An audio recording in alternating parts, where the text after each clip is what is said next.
السلام علیکم ورحمۃ اللہ وبرکاتہ۔ الحمد للہ رب العالمین والعاقبۃ للمتقین والصلاۃ والسلام علی سید الانبیاء خاتم المرسلین وعلی من تبعهم بإحسان الی یوم الدین۔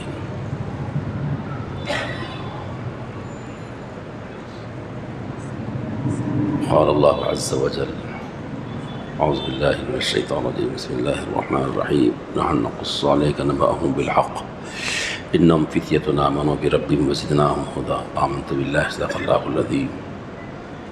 اللہم صلی علی سیدنا محمد وعلی آل سیدنا محمد مبارک وسلم۔ اللہم صلی علی سیدنا محمد وعلی آل سیدنا محمد مبارک وسلم۔ اللہم صلی علی سیدنا محمد وعلی آل سیدنا محمد مبارک وسلم۔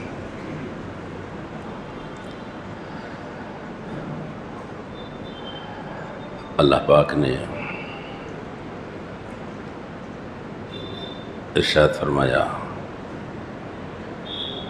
نحن نقص علیک نبأهم بالحق، ہم آپ کو نوجوانوں کا قصہ بیان کرتے ہیں سچائی کے ساتھ، حق کے ساتھ۔ حق کیا ہے وہ قصہ ہم آپ کو بیان کرتے ہیں۔ یہ آیتیں سورہ کہف میں آئی ہے۔ سورہ کہف 15 پارے میں شروع ہو کر 16 پارے میں مکمل ہوتا ہے۔ اس کی بڑی فضیلت آئی ہے۔ رسول اللہ صلی اللہ علیہ وآلہ وسلم نے ارشاد فرمایا جس نے سورہ کہف جمعہ کی رات میں پڑھا، جمعرات کا دن ختم ہونے کے بعد جو رات آ رہی ہے وہ جمعہ کی رات ہے، یعنی کل جو گئی نا رات وہ رات جمعہ کی رات، جو پڑھا سورہ کہف تو اس کے اور مکۃ المکرمہ کے یعنی بیت العتیق کا کعبۃ اللہ کا گھر، اس کے درمیان میں ایک نور رہے گا۔ اور ایک حدیث میں ہے رسول اللہ صلی اللہ علیہ وسلم نے فرمایا جس نے سورہ کہف کو پڑھا جمعہ کے دن، من قرأ سورۃ الکہف یوم الجمعہ، جمعہ کے دن پڑھا نہیں آج پڑھا، رات میں پڑھا تو یہ ہے، اگر دن میں پڑھا تو آپ صلی اللہ علیہ وسلم نے فرمایا فہو معصوم، وہ بچا لیا جائے گا، محفوظ رہے گا اگلے 8 دن تک، من کل فتنہ، من کل فتنۃ تکون، ہر اس فتنے سے جو 8 دن میں آئے گا، تمام فتنوں سے وہ بچا لیا جائے گا۔ اگر ان 8 دنوں کے اندر دجال نکل گیا تو اس کے بھی فتنے سے اللہ اس کو بچا لیں گے۔ سورہ کہف۔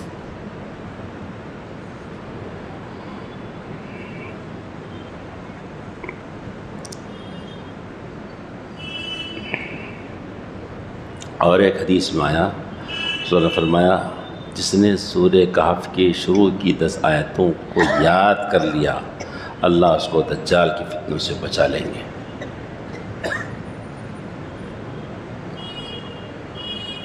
آج ارادہ کر لیجئے، کوشش کر لیجئے، جو لوگ جن لوگوں کا معمول شروع سے مبارک، بہت اچھی بات ہے، اکثر لوگوں کا ہے معمول الحمدللہ، جن کا نہیں ہے معمول وہ معمول بنا لیجئے کہ جمعرات کا دن ختم ہونے کے بعد مغرب کی نماز کے بعد سے لے کر اگلے دن کی مغرب سے پہلے جمعہ کی مغرب سے پہلے سورہ کہف مکمل پڑھ لیں، اس لیے کہ فتنوں کا دور ہے، کب کیا ہوگا پتہ نہیں، حکومتی فتنے بھی ہے، مالی فتنے بھی ہے، جی ایمان پر ڈاکے ڈالے جا رہے ہیں، عقائد کو خراب کیا جا رہا ہے، مختلف قسم کے شکوک و شبہات پیدا کیے جا رہے ہیں۔ تو سورہ کہف کو لازم پکڑ لیجئے کہ ہر جمعہ سورہ کہف کا اہتمام کریں گے۔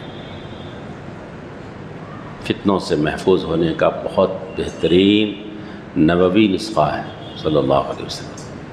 وسلم کا بتایا نسخہ ہے، فتنوں سے بچا لیا جائے گا یہ آدمی۔ قصہ کیا ہے؟ سورہ کہف کیا ہے؟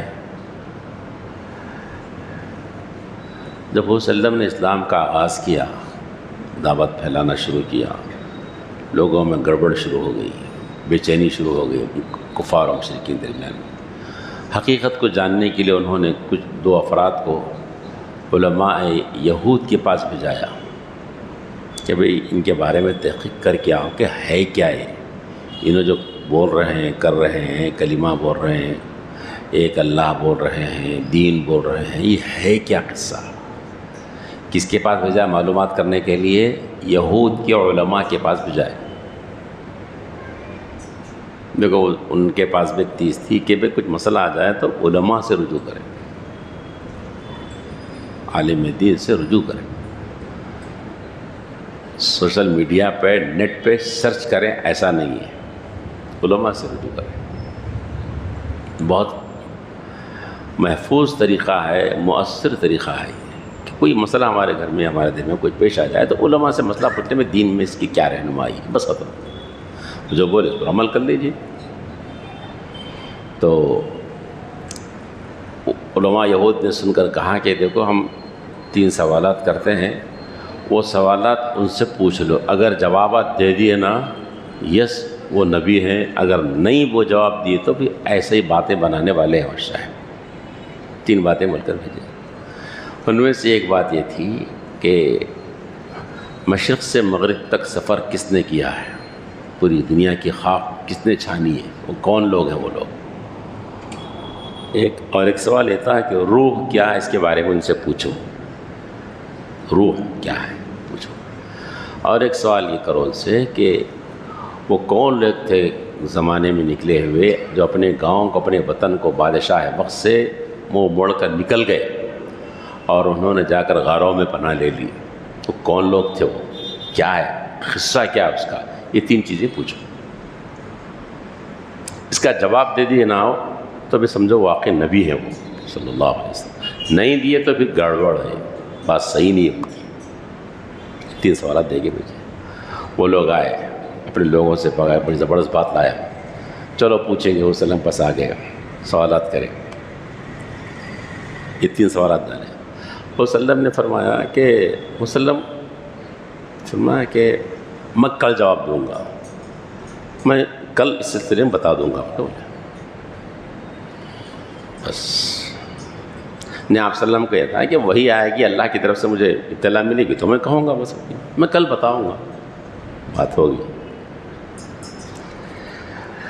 کل آیا، پرسوں آیا، ترسوں آیا، 1 دن 2 دن 3 دن 4 دن 5 دن، وحی بند، کوئی خبر نہیں آ رہی، کوئی وحی نہیں آ رہی۔ ظاہر بات ہے کہ حضور صلی اللہ علیہ وسلم کو تکلیف ہو رہی، پریشانی ہو رہی، کیونکہ بولے تھے نا میں کل بولوں گا بول کے، ادھر وحی کا چلا بند ہو گیا، بول رہے نہیں۔ لگ بھگ 15 دن ہو گئے صاحب۔ اب لوگوں میں مذاق شروع ہو گیا،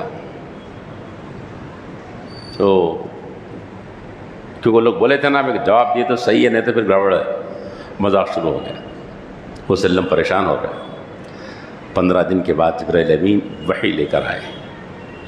الحمدللہ الذی انزل علی عبدہ الکتاب ولم یجعل له عوجا قیما لینذر باسا شدیدا من لدن ویبشر المؤمنین الذین یعملون الصالحات ان لهم اجرا حسنا ماکثین فیہ ابدا، پوری سورت لے کر آئے۔ اور اس میں یہ بھی بتا دیا کہ اتنی دیر ہوئی کیوں، ایسا وجہ کیا دیر کرنے کی۔ پھر آپ نے کہا تھا کل بولیں گے، لیکن کل وہی نہیں آئی اللہ کی طرف سے، حتیٰ کہ 15 دن گزر گئے۔ یہ تاخیر کی وجہ کیا ہے وہ بھی لا لیے ان آیات کے اندر۔ اس کے اندر ایک آیت یہ ہے سورہ کہف میں، اللہ پاک نے فرمایا وَلَا تَقُولَنَّ لِشَيْءٍ إِنِّي فَاعِلٌ ذَلِكَ غَدًا إِلَّا أَن يَشَاءَ اللَّهُ وَاذْكُر رَّبَّكَ إِذَا نَسِيتَ۔ اے حبیب صلی اللہ علیہ وسلم، کسی چیز کے بارے میں آپ یہ مت کہیے کہ میں کل کروں گا۔ اے حبیب، کسی چیز کے بارے میں نہیں بولنا کہ میں کل کروں گا، یہ بولو الا ان یشاء اللہ، میں کل کروں گا انشاءاللہ بولو تم۔ اگر اللہ نے چاہا تو میں کروں گا۔ اللہ کے جو جتنا قریب ہوتا ہے اس پر ویسی ہی ڈانٹ ہوتی ہے، محبت اس سے زیادہ ہوتی ہے نہیں، اس سے زیادہ وہ ہوتی ہے۔ آپ صلی اللہ علیہ وسلم کے ذریعے سے پوری امت کو بتلا دیا گیا، تعلیم دی گئی، دیکھو کوئی مسئلے پر میں کرتا ہوں، میں آؤں گا، میں لاؤں گا، میں دوں گا، میں انشاءاللہ میں کہوں گا، انشاءاللہ میں آؤں گا، انشاءاللہ میں کروں گا، یعنی میرے سے نہیں ہو، میرے ارادے سے نہیں ہوتا، اللہ نے چاہا تو ہوگا، یہ بات انشاءاللہ کا مطلب ہے۔ ہم عاجز ہیں، ہم کمزور ہیں، ہمارے کو اپنی زندگی کا پتہ نہیں صاحب، ہم کیا لے کے بیٹھے پلانے کہ ہم کل آئیں گے یا کہ ہم 1 سال بعد ایسا کریں گے، 6 مہینے کے بعد ایسا کریں گے، انشاءاللہ بول کے بول سکتے ہیں آپ، ہاں اللہ نے چاہا تو میں کروں گا ایسا۔ میرے دوستو بزرگوں، یہ جو اسلامی کلمات ہے نا بہت پاورفل ہے، بہت طاقتور ہے، اور جی اللہ سے بندے کا کنیکشن جڑ جاتا ہے، اس سے اللہ کا ذکر ہوتا ہے۔ اسلامی کلمات جو آج ہمارے بول چال میں معمولات میں چھوٹ گئے، بہت پاورفل طاقتور چیز تھی، انشاءاللہ ہے۔ اسی طرح حدیث میں آتا ہے کسی اچھی چیز کے اوپر نظر پڑ جائے اور تم چاہتے ہو کہ وہ چیز نظر لگنے سے، برائی سے، آفتوں سے محفوظ رہے، تو نظر پڑتے ہی تمہیں کہہ دو ماشاء اللہ لا قوت الا باللہ، اللہ پاک اس کی حفاظت فرمائیں گے، اس کی بری نظر لگنے سے بچائیں گے اس کو۔ ہاں اب یہ چیز ختم ہو گیا، اپن دیکھے ارے واہ کیا فین ہے یار، ویری گڈ، ارے پورا صاف ہو گیا، وہاں اسلامی جو کلمات تھے وہ ختم ہو گئے ہماری زبانوں سے، فرسٹ کلاس، ارے کیا یہ بات ہے، ماشاء اللہ چلے گا زبان سے ہمارے۔ یہ ماشاء اللہ کے جملے قرآن و حدیث کے جملے، انشاءاللہ کے جملے قرآن و حدیث کے جملے، اسلام کے جملے جو ہماری زبانوں سے کھینچ لیے گئے ہیں۔ آج ماحول نہیں رہا ہمارے گھروں کے اندر، ہماری بول چال میں ہماری زبانوں پر چیزیں ختم ہو گیا ہے، اور نظر کا لگنا حق ہے۔ حدیث میں آیا رسول اللہ فرمایا العین حق، نظر کا لگنا برحق ہے۔ مکہ مکرمہ میں ایک شخص تھا جو اپنی نظر کے لگانے میں بڑا ماہر تھا، وہ اپنی نظر کے ذریعے سے جانوروں کو مار دیتا تھا، انسانوں کو مار دیتا تھا، قصہ تفسیروں میں لکھا ہوا ہے۔ تو قریش مکہ نے، مشرکین مکہ نے اس شخص کو بھی حضور صلی اللہ علیہ وسلم کو ختم کرانے کے لیے لایا، اور اس نے بہت نظر ڈالی، لیکن قرآن کا تو وعدہ ہے واللہ یعصمک من الناس، اللہ آپ کی حفاظت کرنے والے ہیں۔ حضور صلی اللہ علیہ وسلم کو کچھ نہیں ہوا، لیکن آیتیں اتار دی گئی وَإِن يَكَادُ الَّذِينَ كَفَرُوا لَيُزْلِقُونَكَ بِأَبْصَارِهِمْ لَمَّا سَمِعُوا الذِّكْرَ وَيَقُولُونَ إِنَّهُ لَمَجْنُونٌ وَمَا هُوَ إِلَّا ذِكْرٌ لِلْعَالَمِينَ۔ 29واں پارے سورہ قلم کی آخری کی دو آیتیں ہیں۔ حسن بصری رحمۃ اللہ علیہ فرماتے ہیں کہ نظر کے اتارنے میں، ٹوکے کے اتارنے میں، بدنظری کے ختم کرنے میں یہ آیتیں بہت مؤثر ہیں، ان آیتوں کو پڑھ کر پھونک دیا جائے۔ 29واں پارہ سورہ قلم کی آخری کی دو آیتیں یہ بھی، اور ماشاء اللہ لا حول ولا قوت الا باللہ، نظروں کے ختم کرنے میں بہت مؤثر جملہ۔ تو یہ اسلامی کلمات ہیں انشاءاللہ ماشاء اللہ ختم۔ اسی طرح ہمارے پر کسی نے احسان کیا، کھانا کھلا دیا، پانی چائے پلا دیا، پانی پلا دیا، گاڑی دے دیا، کوئی بھی احسان کا کام ہمارے ساتھ کیا، ہم کیا بولتے ہیں اس کو؟ تھینک یو، شکریہ۔ نہیں نا یہ تھینک یو نہیں ہے نا صاحب، یہ شکریہ ذرا آ رہے ہیں تھوڑا، مگر ہے نہیں نا۔ شکریہ سے کیا مطلب ہے؟ شکریہ بولتے کیا ہے؟ نہیں، اسلامی کلمہ کیا ہے؟ قرآن حدیث میں کیا، حدیثوں میں کیا بات ملتی ہے؟ جزاک اللہ خیرہ، اللہ آپ کو بہتر بدل نصیب فرمائے۔ دیکھو اللہ کا نام آ رہا، اللہ کا ذکر آ رہا ہے، تو انشاءاللہ میں اللہ کا نام آ رہا، ماشاء اللہ میں اللہ کا نام آ رہا، جزاک اللہ خیرہ وہ تو اللہ کا نام آ رہا، اس کے لیے دعا بھی ہو رہی، اللہ آپ کو بہتر بدل دے۔ کتنا بہترین جملہ تھا، ختم ہو گئی چیز ہمارے پاس۔ چھینک آئے تو کیا کہنا تھا؟ الحمدللہ۔ جواب دینے والا کیا کہنا تھا؟ یرحمک اللہ، اللہ تیرے پر رحم فرمائے۔ کتنے بہترین جملے تھے، سنت کے جملے تھے، یہ جملے ختم ہو گئے ہمارے زبانوں پر۔ اگر روزمرہ یہ جملے ہمارے زبانوں پر آ جائے تو میرے دوست اللہ کا کلمہ، اللہ کا نام ہمارے زبان پر چلتا رہے، اور اس بیچ اگر ہماری موت آ جائے تو کتنی اچھی موت ہے کہ اللہ کے نام سے دنیا سے چلے گئے۔ یہ چیزیں چلے گی ہماری زبانوں سے، معمولات تو نکل گئی ہماری زبانوں سے۔ ٹیک پر چڑھ رہے ہیں، سنت کیا؟ اللہ اکبر کہنا ہے، نہیں رہی وہ۔ سیڑھیاں چڑھ رہے ہیں، اللہ اکبر کو، اتر رہے ہیں سبحان اللہ کو، اللہ کا نام ہے، اللہ کا سنت ہے، چلے گی ہمارے پاس، نہیں رہی۔ اور آسان بھی تھا، کوئی مسئلہ، کوئی تکلیف نہیں، کوئی محنت نہیں ہے نا، آسان ہے، چلتے پھرتے جزاک اللہ خیرا، ماشاء اللہ، انشاء اللہ، سبحان اللہ، اللہ اکبر، کتنے آسان جو۔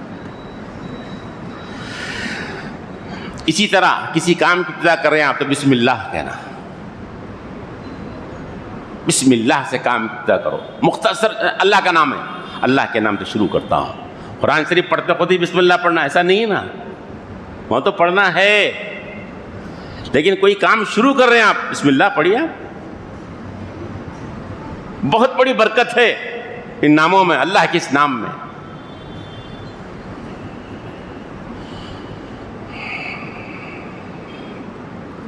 اسی طرح غموں میں نڈھالے، پریشانیوں میں پھنسے ہوئے، جی مشکلوں میں پڑے ہوئے ہیں، تب اللہ کا ذکر ہے۔ قرآن مجید کی آیت ہے،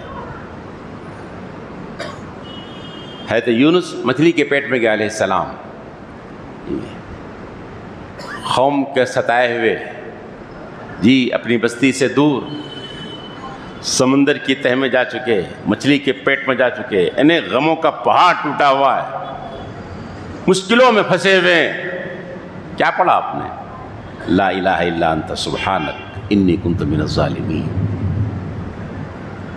اللہ پاک نے فرمایا نا، وَظَنُّونَ إِذْ ذَهَبَ مُغَاضِبًا فَظَنَّ أَن لَّن نَّقْدِرَ عَلَيْهِ فَنَادَىٰ فِي الظُّلُمَاتِ لا الہ الا انت سبحانک انی کنت من الظالمین۔ مچھلی والوں کو یاد کرو کہ جب وہ تاریکیوں میں چلے گئے اور انہیں دیکھ لیا کہ اب اللہ کے علاوہ کوئی ان کو بچانے والا نہیں ہے، جی فنادیٰ فی الظلمات، تو تاریکیوں میں انہوں نے اللہ کو پکارا، لا الہ الا انت سبحانک انی کنت من الظالمین، اللہ آپ کے سوا کوئی نہیں الہ، آپ کی ذات پاک ہے، یہ آپ نے فرمایا۔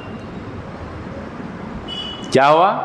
اللہ نے نجات دے دی انہیں، اور اللہ نے یہ بھی فرمایا وَكَذَلِكَ نُنْجِي الْمُؤْمِنِينَ، ایسا ہی ہم ایمان والوں کو بھی نجات دیتے ہیں۔ صاف جملہ قرآن مجید کے اندر، مگر لا الہ الا انت سبحانک ہم پڑھتے نہیں۔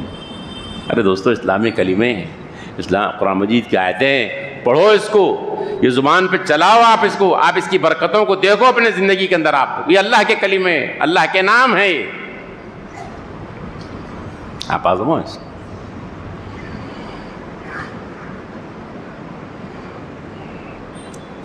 خیر، یہ سورہ کہف کے بارے میں عرض کر رہا تھا کہ سورہ کہف کا نزول ہوا، جس کے اندر وہ جو علماء یہود نے پوچھا تھا کہ وہ اشخاص کون کون ہیں، تو اس کی تفصیل ان آیتوں میں اس میں دی گئی ہے۔ سورہ کہف کے اندر وہ واقعات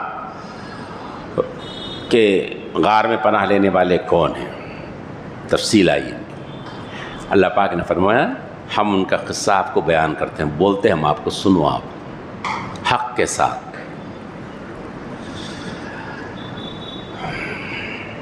اور اللہ نے پاک نے قصہ بیان کیا ان لوگوں کا، اصحاب کہف کا، تفصیلی قصہ ان کا، انشاءاللہ آئندہ بات رکھی جائے گی۔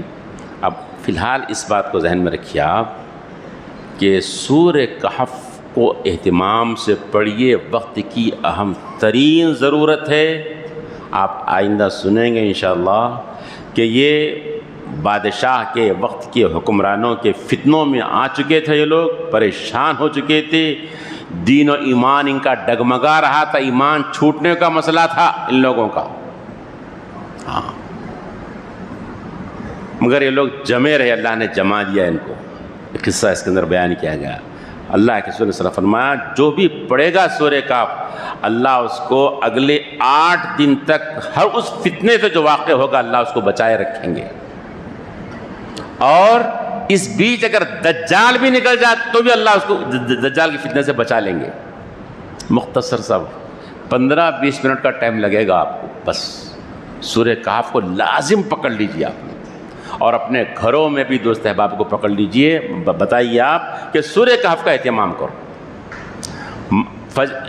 جمعرات کی مغرب سے لے کے جمعہ کی مغرب تک ہو جانا ہے، چاہے رات میں پڑھی یا کہ دن میں پڑھیے، ایک بات۔ اور دوسری بات کہ ہمارے روزمرہ کے بول چال کے اندر اسلامی کلمات کا استعمال شروع کرو آپ لوگ، انشاءاللہ، ماشاء اللہ، جزاک اللہ، الحمدللہ، یرحمک اللہ، اللہ اکبر، سبحان اللہ، جو اسلامی کلمات مختلف موقعوں پر استعمال کرنے کے لیے کہے گئے، ان کلمات کو استعمال کرو۔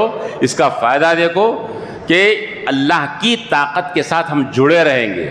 ایک بندہ اپنے خالق کے ساتھ، اپنے رب کے ساتھ جڑا رہے گا، مالک آپ چاہے تو کروں گا، نہیں تو نہیں ہوں گا۔ کتنی عجز کا اظہار ہے، کتنی بےماندگی ہے جی، اپنی کمزوری کا اقرار کر رہا بندہ انشاءاللہ اللہ کہتے ہوئے جی، اپنے آپ کو ایک کمزور، اپنے ایک طاقتور کے ساتھ اپنے آپ کو جوڑ رہا ہے اس کے اندر، اور اللہ کا نام ہے اس کا، اللہ کا ذکر ہے اس کے اندر۔ ان باتوں کا اہتمام کیجیے۔ اور ایک بات میرے دوست عرض کرنے کی یہ ہے، وہ یہ کہ حدیث میں آتا ہے، حضور صلی اللہ علیہ وسلم نے فرمایا وسط الامام وسد الخلل، جب صفیں بنانا شروع کرو نا تو امام کو درمیان میں لو اور خلل کو اپنی صفوں میں سے دور کرو۔ دو ٹھہرے ہوئے ہیں نہیں، مل کے ٹھہرو، کندھے سے کندھا ملا کر ٹھہرو، ایک بات۔ اور دوسری بات، امام کو درمیان میں رکھو، یعنی دو طرف برابر لیول ہو، اس کا اہتمام۔ اور حدیث میں رسول صلی اللہ علیہ وسلم نے فرمایا سووا صفوفکم فإن تسویۃ الصف من اتمام الصلاۃ، اور کما قال نبی صلی اللہ علیہ وسلم، اپنی صفوں کو ٹیڑھا مت رکھو، سیدھے رکھو صفوں کو، اپنی صفوں کو سیدھے رکھو، کوئی آگے نکل جا رہا، کوئی پیچھے نکل جا رہا، نہیں، سیدھے رکھو صفوں کو، اسی لیے کہ صفوں کو سیدھا رکھنا نماز کی تکمیل کے اندر ایک اہم حصہ ہے۔ اتمام صلاۃ میں، نماز کی تکمیل میں، نماز کے اقامت میں یہ ایک اہم عنصر ہے کہ صفیں بالکل سیدھی ہو۔ اور وہ اس سلسلے میں اگر امام رہنمائی کرے تو بہت اچھی بات ہے کہ بھئی صفیں سیدھی رکھی جائیں، صفوں میں خلل نہ ہو، ایک بات، تو اس کا اہتمام کیجیے۔ اور ایک بات، عام طور پہ جو ہو رہی بات عرض کر رہا ہوں کہ مسجدوں میں بچوں کو بہت لایا جا رہا ہے، چھوٹے چھوٹے بچوں کو، بے شعور بچوں کو۔ بھائی نہیں ہے نا ایسا دوستو، بھاگ رہے ہیں بچے، کئی مرتبہ دیکھا بچے بھاگ رہے ہیں، دوڑ رہے ہیں، بچوں کو عادت ڈالنا۔ ارے بابا مسجد میں لا کے عادت ڈالو، کون بولے؟ بولو آپ میرے کو، بولو آپ، مسجد میں لا کے عادت ڈالو کہاں ہے؟ بولو آپ، بول رہے عادت ڈالنے کو چلا رہے ہیں مسجد میں۔ ارے میرے دوستو بزرگوں، بچوں کو ہی نماز کی عادت ڈالو 7 سال کی عمر سے، انہیں بولو، بلکہ حدیث میں ہے، مسجد میں لے کر آ کے عادت ڈالو کہاں ہے؟ بولو آپ، نہیں ہے نا، بلکہ یہ بات حدیث میں ہے کہ اپنے بچوں کو مسجدوں سے بچاؤ، دور رکھو۔ بے شعور بچوں کو مسجد کا آداب نہیں معلوم، ان کو اہتمام نہیں معلوم، مسجد کا شعور نہیں، ان کو بھاگ رہے ہیں بچے ہیں نا، سب دوڑیں گے، بھاگیں گے، پیشاب بھی کر دیں گے، کچھ بھی کر دیں گے جی، بچے ہو۔ تو اس کا خیال رکھو میرے دوستو کہ صفوں کی درستگی یہ حدیث میں بیان کی گئی ہے، اور بچوں کو، بے شعور بچوں سے مسجدوں کو سب کو بچانا، اس کا اہتمام کرنا، یہ بھی حدیث میں بات کہے گی۔ اللہ ہم سب کو عمل کی توفیق نصیب فرمائے۔ ربنا تقبل منا انک انت السمیع العلیم وتب علینا انک انت التواب الرحیم۔